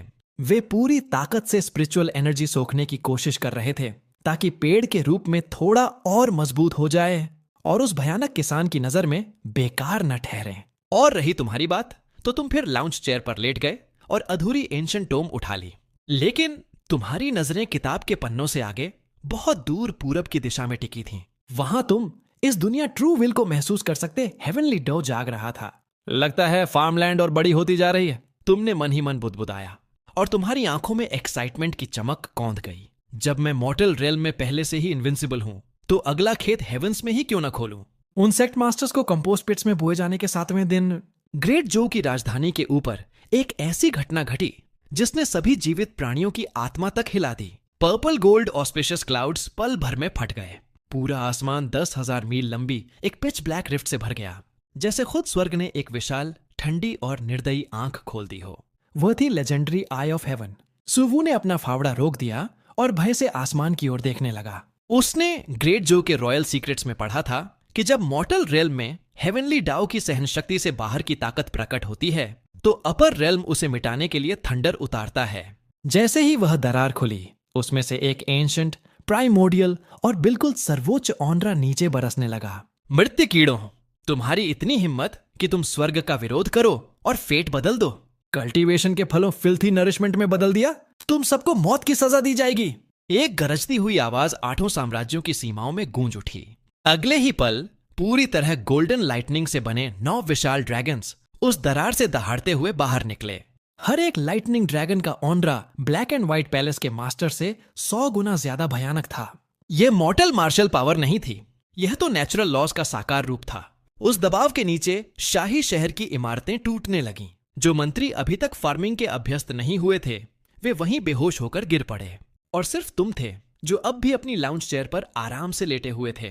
तुमने फ्रूट प्लेट से अभी अभी तोड़ा गया होली ओरिजिन फ्रूट उठाया जो हल्की स्टारलाइट से चमक रहा था और उसका एक कुरकुरा बाइट लिया। लिटिल ली, परासोल को थोड़ा बाईं तरफ खिसकाओ, यह हेवनली लाइटनिंग आंखों को चुभ रही है। तुमने बहुत ही लापरवाही से लिटिल ली ने अपने माथे का ठंडा पसीना पोंछा। उसके पैर कांप रहे थे, फिर भी उसने दांत भींचे और आदेश का पालन किया। घमंडी लड़के! हेवनली गेट से एक आकृति धीरे धीरे बाहर आई। उस आदमी ने चमकदार सिल्वर आर्मर पहना हुआ था और हाथ में एक हेलबर्ट था जिससे विनाश का ऑरा निकल रहा था। उसकी आंखें सूरज की तरह जल रही थीं और उसके सिर के पीछे लेयर्ड डिवाइन हेलोस तैर रहे थे। वह था हेवनली इंस्पेक्टर कांगजिया। कांगजिया ने नीचे शाही महल की ओर देखा जो अब किसी देहाती खेत जैसा लग रहा था। जब उसने 3 सेक्ट मास्टर्स को पेड़ के ठूंठों की तरह गड्ढों में गड़ा देखा तो वह दहाड़ उठा। तुमने सचमुच इन्हें खाद की तरह इस्तेमाल किया? तो इसमें दिक्कत क्या है? तुम खड़े हुए, अपने कपड़ों से फल के टुकड़े झाड़े और ऊपर उस ऊंचे हेवनली इंस्पेक्टर की तरफ देखा। सिर्फ ये ही नहीं, मुझे तो लगता है तुम जो 9 लोचे साथ लाए हो पुलिंग प्लाउज के लिए भी काफी अच्छे रहेंगे। और जहां तक तुम्हारी बात है, तुमने कैंगजिया को ऊपर से नीचे तक देखा और होठों को तिरस्कार से मोड़ लिया।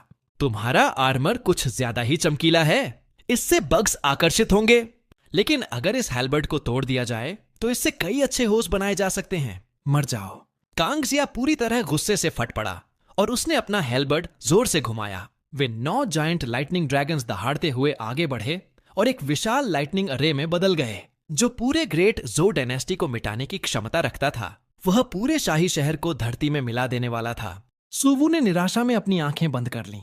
सब खत्म हो गया। यह अपर रेल्म की डिवाइन पनिशमेंट है। इस अपोकलिप्टिक लाइटनिंग अरे का सामना करते हुए तुम उठे। तुमने कोई अर्थ शैटरिंग डिवाइन स्किल नहीं चलाई। इसके बजाय तुमने बिना किसी जल्दबाजी के अपनी कमर से वह ग्रे हो निकाला जो पिछले आधे साल से तुम्हारे साथ था, और खाली हवा में बहुत हल्के से एक स्वाइप किया। एक ही पल में जमीन जितनी भारी और गाढ़ी अर्थी येलो लाइट तुम्हारे पैरों के नीचे से फूट पड़ी। ऐसा लगा जैसे पूरी ग्रेट जो कैपिटल की धरती जिंदा हो उठी हो। जब लाइटनिंग अरे नीचे गिरा तो वह फटा नहीं। उसके बजाय जैसे मिट्टी का बैल समुद्र में घुसकर गुम हो जाए, वैसे ही वह उस भारी अर्थी येलो लाइट में निगल लिया गया। सिर्फ इतना ही नहीं, वे 9 लाइटनिंग ड्रैगन्स दर्द से चिल्लाए और उसी शक्ति ने उन्हें बादलों से जबरदस्ती नीचे खींच लिया। उनके शरीर तेजी से छोटे होते गए और आखिर में वे 9 सुनहरी लोचस बन गए जिनसे बिजली की चिंगारियां निकल रही थीं और वे तुम्हारे पैरों के पास तड़प रही थीं। ये क्या? कांगजिया सदमे से लगभग बादलों से गिर पड़ा। हेवनली दाओ की थंडर ट्रिब्यूलेशन को तुमने अर्थ एट्रीब्यूट नरिशमेंट में बदल दिया था। तुम हल्का सा मुस्कुराए। धरती की ऊर्जा सब कुछ समेट लेती है।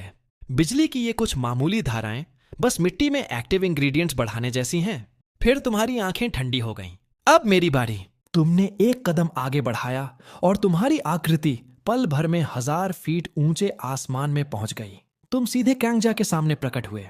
डर के मारे उसने हैल्बर्ट घुमाकर बचाव करना चाहा, लेकिन उसने पाया कि उसके चारों तरफ की स्पेस गोंद की तरह चिपचिपी हो चुकी थी। वह जो अपर रेल्म का सेलेस्टियल एनवॉय था, अब उंगली तक हिलाने में असमर्थ था। यह डोमेन है, नहीं यह डाओ है। तुमने अपना होय उठाया और उसके सिर पर हल्के से टप कर दिया। दूसरा फावड़ा वीडिंग। धड़ाम! कांगजिया के सिर के पीछे के लेयर्ड डिवाइन हेलोस पल भर में टूट गए। उसका शानदार सिल्वर आर्मर कबाड़ में बदल गया, बिल्कुल उखाड़ी गई घास फूस जैसा दिखते हुए। तुमने उसका कॉलर पकड़ा और उसे सीधे आसमान से नीचे फेंक दिया। शाही महल के बीचों बीच एक और गहरा गड्ढा बन गया। तुम वापस जमीन पर उतरे और एक हाथ से मरोड़कर गांठ बना दी गई उसकी हैल्बर्ट उठाए हुए थे, ताकि बाद में उससे होश ढाली जा सके। गड्ढे में मिट्टी से सने पड़े इंस्पेक्टर को देखते हुए तुमने कहा, यह अपर रेल्म से आया है तो इसमें स्पिरिचुअल एनर्जी भी ज्यादा होगी। फिर तुमने ज्यूली से कहा, इसे उत्तर वाले एक्सपेरिमेंटल फील्ड में बो दो। मैं देखना चाहता हूं कि इससे इमोर्टैलिटी एलिक्सर उगाई जा सकती है या नहीं। कांगजिया पागलों की तरह छटपटाने लगा। मैं अपर रेल्म का एनवॉय हूं। हेवनली दाओ तुम्हें कभी नहीं छोड़ेगा। जैसे ही हेवनली गेट पूरी तरह खुलेगा, इमोर्टल आर्मी उतर आएगी। तुमने उसकी एक भी बकवास नहीं सुनी। तुमने बस उसे एक लात मारी और सीधे गड्ढे में गिरा दिया। फिर बहुत कैजुअली उसके मुंह में मिट्टी की एक मुट्ठी ठूंस दी। बहुत शोर करता है, यहां मेरा कहां ही हेवनली डाओ है। जैसे ही कैंगजिया को सीधा खड़ा करके बोया गया, शाही शहर की स्पिरिचुअल एनर्जी फिर से उछलने लगी। यहां तक कि हवा में टाइनी स्पिरिट स्टोन क्रिस्टल्स तक बनने लगे। सुवु और सारे मंत्री पूरी तरह सुन्न पड़ चुके थे। उन्होंने अपने ही राजकुमार को हेवनली एनवॉय को चूजे की तरह गाड़ते देखा और उनके दिल में गर्व की एक अजीब लहर उठ खड़ी हुई। यह हमारी ग्रेट जो की धरती है। यह इमॉर्टल्स को भी बो सकती है। उसी वक्त तुमने अपने शरीर में एक हल्की थरथराहट महसूस की। कई टॉप टियर पावर हाउसेस को बोने के बाद तुम्हारा कल्टीवेशन आखिरकार मार्शल सेज रेल्म के पीक को पार कर गया और एक ऐसे रेल्म को छू लिया जहां आज तक कोई नहीं पहुंचा था। तुम्हारी डिवाइन सेंस उस पिच ब्लैक रिफ्ट के पार चली गई और उसने उसके पीछे का दृश्य देख लिया। वहां अंतहीन पर्वत श्रेणियां थीं, स्पिरिचुअल एनर्जी का समंदर था और इमॉर्टल बर्ड्स उड़ रहे थे। जमीन का हर इंच मोहक सुगंध बिखेर रहा था। वह मॉर्टल रेल्म नहीं था, वह अपर रेल्म था, इमॉर्टल स्पिरिट रेल्म। जब तुम इमॉर्टल स्पिरिट रेल्म में पहुंचे तो वहां कोई एथीरियल हल्कापन नहीं था। इसके बजाय तुमने सडन की बेहद भारी बदबू महसूस की। यह वह गंध थी जिसे सिर्फ बहुत लंबे समय तक जी चुके लोग पहचान सकते थे। यह संकेत था कि इस दुनिया की उम्र लगभग समाप्त हो चुकी है। इमॉर्टल रेल्म वैसा शाश्वत नहीं था जैसा मॉर्टल समझते थे।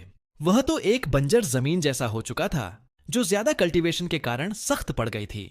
तुमने आंखें खोली और खुद को लॉन्जेविटी पैलेस के खंडहरों के सामने खड़ा पाया। कभी यह इमॉर्टल रेल्म की सबसे महान लीनियज हुआ करती थी, लेकिन अब वहां हर तरफ वीड्स उगी थीं। टूटी हुई पत्थर की सीढ़ियों पर एक जर्जर बूढ़ा बैठा था और सामने आधा मरा हुआ डो एनलाइटनमेंट टी ट्री देख रहा था। वह था लॉन्जेविटी पैलेस का आखिरी उत्तराधिकारी, पेट्रियार्क लॉन्जेविटी। उसकी लाइफ स्पैन समाप्ति पर पहुंच चुकी थी। उसकी हर सांस से मृत्यु का ऑरा निकल रहा था। एक और मरने वाला आ गया। पेट्रियार्क ने सिर भी नहीं उठाया। उसकी आवाज भर्रा गई थी। इमॉर्टल रेल्म में स्पिरिचुअल एनर्जी अब बची ही नहीं है। यह मिट्टी लॉन्जेविटी नहीं उगा सकती, लाइफ तो बिल्कुल नहीं।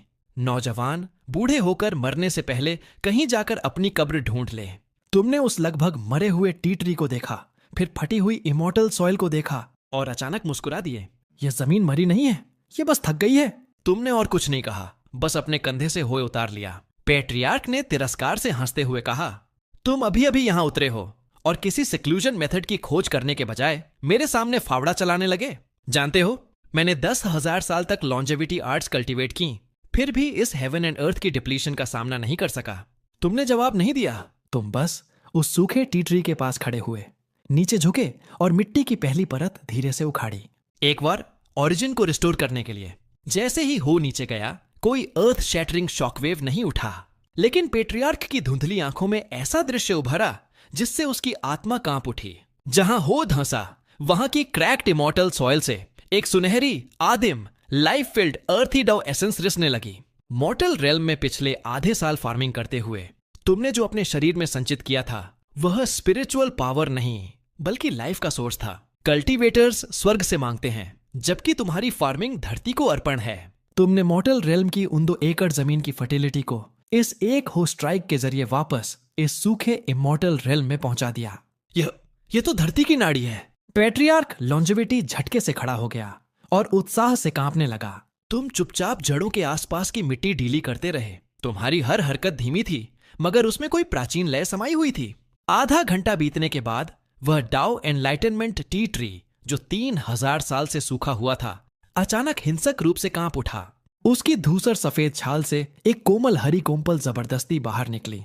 उसी क्षण एक ताजगी भरी सुगंध 10,000 मील तक फैल गई। मृत लकड़ी में फिर से बसंत लौट आया। उस सुगंध में नहाकर पेट्रियार्क लॉन्जेविटी की धंसी हुई आंखें फिर भरने लगीं। उसकी पेड़ की छाल जैसी त्वचा में भी लाइफ लौटने लगी। उसकी लाइफ स्पैन समाप्त हो चुकी थी। आज उसका मरने का दिन होना चाहिए था। लेकिन अब उसने महसूस किया कि उसकी एग्जॉस्टेड लाइफ व्हील उल्टी दिशा में घूमने लगी है और 0 से 3,000 साल की लाइफ स्पैन पैदा हो गई।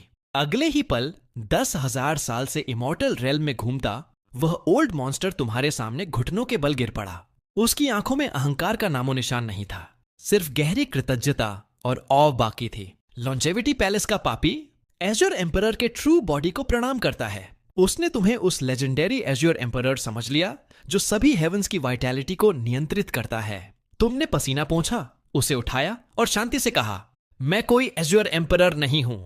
मुझे बस लगा कि अगर यह पेड़ मर गया और पीने को चाय नहीं बची तो सच में बड़ा अफसोस होगा। तुमने उन वीरान रूइंस की तरफ इशारा किया और कहा, बुजुर्ग, अगर तुम्हें ऐतराज ना हो तो मैं यहाँ 2 एकड़ जमीन उधार लेकर कुछ रेशन उगाना चाहता हूँ।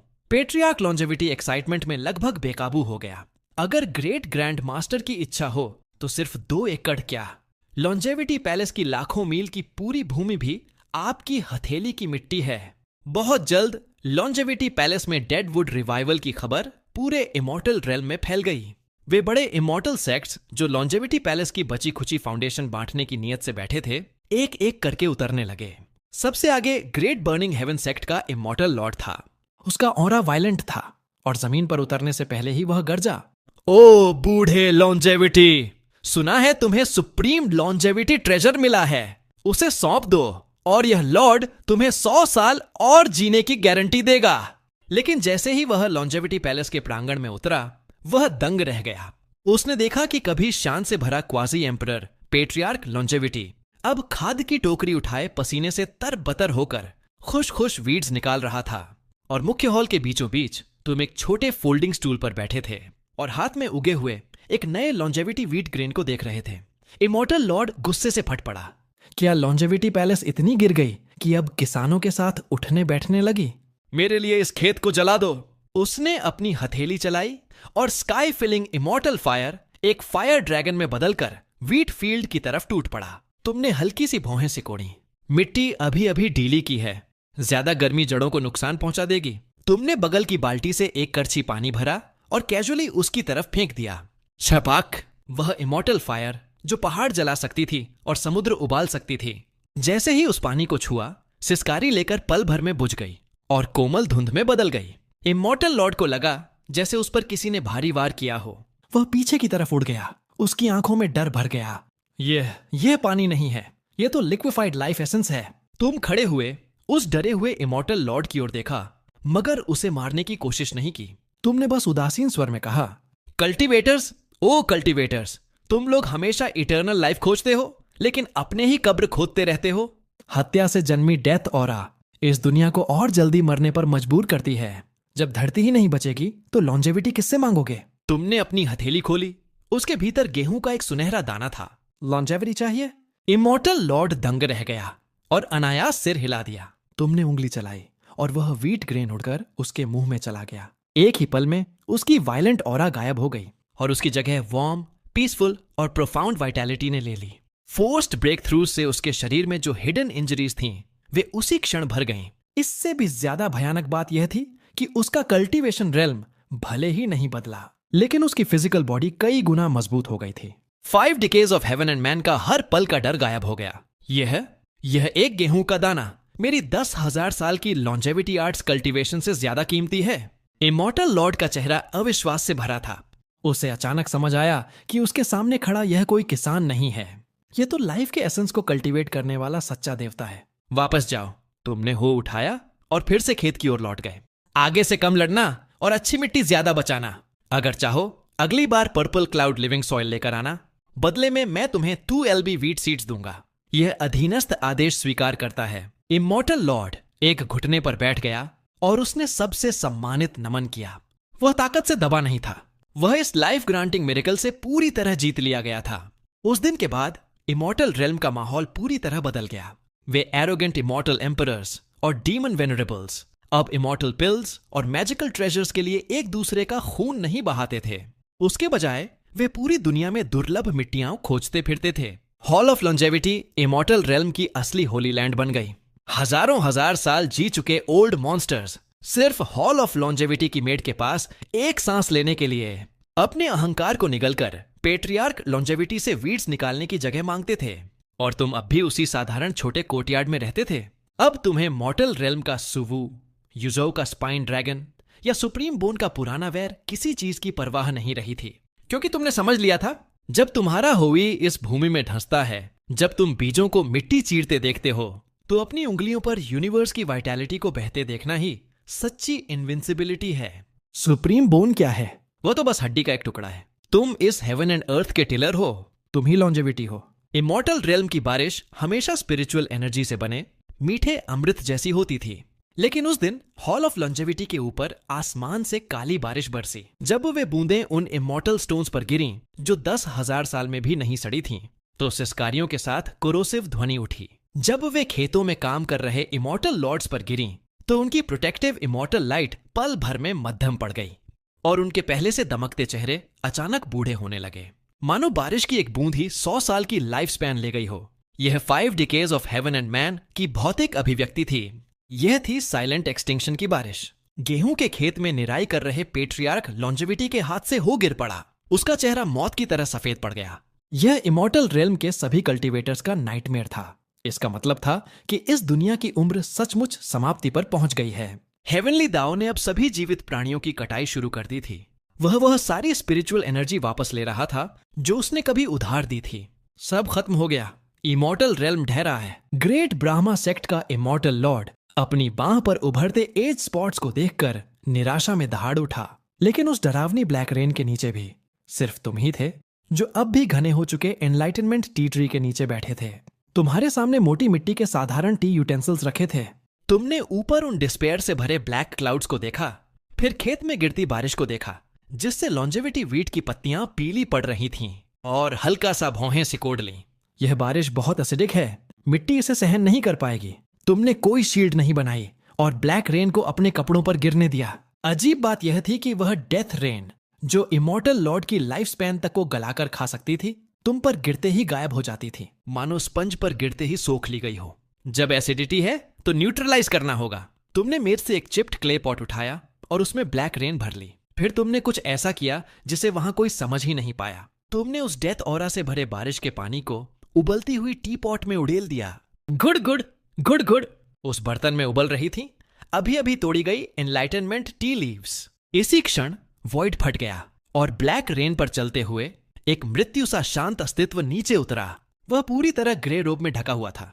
वह जितना कदम बढ़ाता, उसके पैरों के नीचे की वॉइड उतनी ही टूटती चली जाती। वह था dao lord of extinction, immortal realm का सबसे पुराना टैबू एग्जिस्टेंस। वह लाइफ स्पैन को निगलने वाले डाओ का कल्टीवेटर था और 5 decades of heaven and man के पीछे का असली मास्टरमाइंड भी वही था। हॉल ऑफ लॉन्जेविटी में अब भी इतनी घनी वाइटैलिटी बची है।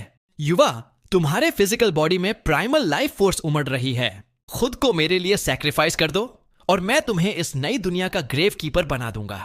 उसकी दबाव भरी ऑरा पूरे क्षेत्र में फैल गई। पेट्रियार्क लॉन्जेविटी और ग्रेट ब्राह्मा इमॉर्टल लॉर्ड कीचड़ में चेहरा टेक कर गिर पड़े। वे सिर भी नहीं उठा पा रहे थे, लेकिन तुम ऐसे थे मानो तुमने कुछ सुना ही ना हो। तुम बस टी पॉट को ध्यान से देखते रहे। उबाल बिल्कुल ठीक है। तुमने टी पॉट उठाई और पिच ब्लैक टी की एक प्याली भरी, जिससे विचित्र मगर सुकून भरी खुशबू उठ रही थी। दूर से आया मेहमान भी मेहमान ही होता है। आओ एक कप टी पी लो, शरीर गर्म हो जाएगा। तुमने कप उठाकर उस डीमन लॉर्ड की ओर बढ़ाया जो पूरे इमॉर्टल रेल्म को तबाह कर सकता था। दाओ लॉर्ड ऑफ एक्सटिंक्शन ठंडी हंसी हंसा। बेवकूफी भरे खेल। मैं एक्सटिंक्शन का स्रोत हूं, हर पॉइजन से परे। तुम सोचते हो एक कप टी मुझे। वह अपनी बात पूरी नहीं कर पाया क्योंकि उसने देखा कि तुमने हल्के से कप आगे सरकाया। वह टी उड़कर नहीं गई बल्कि सीधे मिस्ट बन गई और दाओ लॉर्ड ऑफ एक्सटिंक्शन को पल भर में ढंक लिया। ये क्या है? उसने भय से जाना कि उस धुंध में स्पिरिचुअल एनर्जी नहीं थी और न ही पॉइजन था। वह तो एक ऐसा साइकिल था जो उसके लिए पूरी तरह अपरिचित था। वह ब्लैक रेन मूलतः इस दुनिया की अल्टीमेट डेथ ऑरा थी, लेकिन तुम्हारे हाथों एनलाइटनमेंट टी लीव्स के साथ उबलकर एक्सट्रीम डेथ ने लाइफ को जन्म दिया था। वह प्यूरेस्ट रिजुविनेशन वाटर में बदल चुकी थी। द लॉर्ड ऑफ एक्सटिंक्शन ने एक भयावह चीख निकाली। उसके शरीर की डेथ ऑरा पागलों की तरह पिघलने लगी। उसका सूखा हुआ शरीर कोमल होने लगा। उसकी झुर्रियां गायब हुईं, सफेद बाल काले होने लगे और बूढ़ी आवाज बच्चों जैसी बनती चली गई। लेकिन उसके लिए यह सबसे क्रूर यातना थी, क्योंकि वह डेथ टो का कल्टीवेटर था। उसके लिए वाइटैलिटी ही घातक जहर थी। नहीं, रुक जाओ। मुझे लॉन्जेविटी नहीं चाहिए, मुझे एक्सटिंक्शन चाहिए। एनलाइटनमेंट टी ट्री के नीचे बैठे हुए तुमने अपने लिए भी धीरे से एक कप भरा और हल्का सा घूंट लिया। इसे कहते हैं गिरे हुए फूल निर्दयी नहीं होते, वे वसंत की मिट्टी बनकर फूलों को पोषण देते हैं। तुमने शांत स्वर में कहा। तुमने इतना डेथ ऑरा इकट्ठा किया है, अगर इसे कंपोस्ट में न बदला जाए तो सच में बहुत वेस्ट होगा। जब तुम मरना नहीं चाहते तो फिर जिंदगी शुरू से जी लो। सभी के स्तब्ध चेहरों के सामने इटर्नल एजेस को दबाने वाला वह डाओ लॉर्ड ऑफ एक्सटिंक्शन इस टी मिस्ट के भीतर 10,000 साल पुराने डीमन से उल्टा बढ़ते बढ़ते एक गोल मटोल गोरे 3 साल के बच्चे में बदल गया, जिसने लाल बेली बैंड पहना हुआ था। उसके शरीर की सारी डेथ ऑरा शुद्ध होकर गायब हो चुकी थी। वह अब एक प्योर चाइल्ड बन चुका था, जिसके पास इन्नेट डाओ बॉडी थी।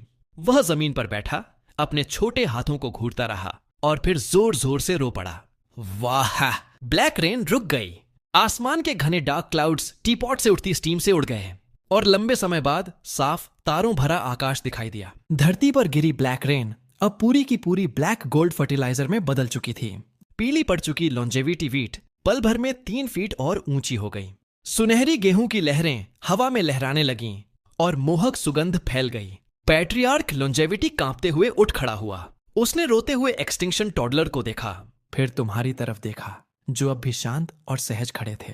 उसे बस इतना महसूस हुआ कि उसका गला सूख गया है। एक पॉट टी ने 5 decades of heaven and man को उबालकर खत्म कर दिया। एक कप पानी ने एक इटर्नल डीमन लॉर्ड को बच्चे में बदल दिया। यह कैसा इमोर्टैलिटी कल्टीवेशन था? यह तो कर्मा के साथ खेलना था।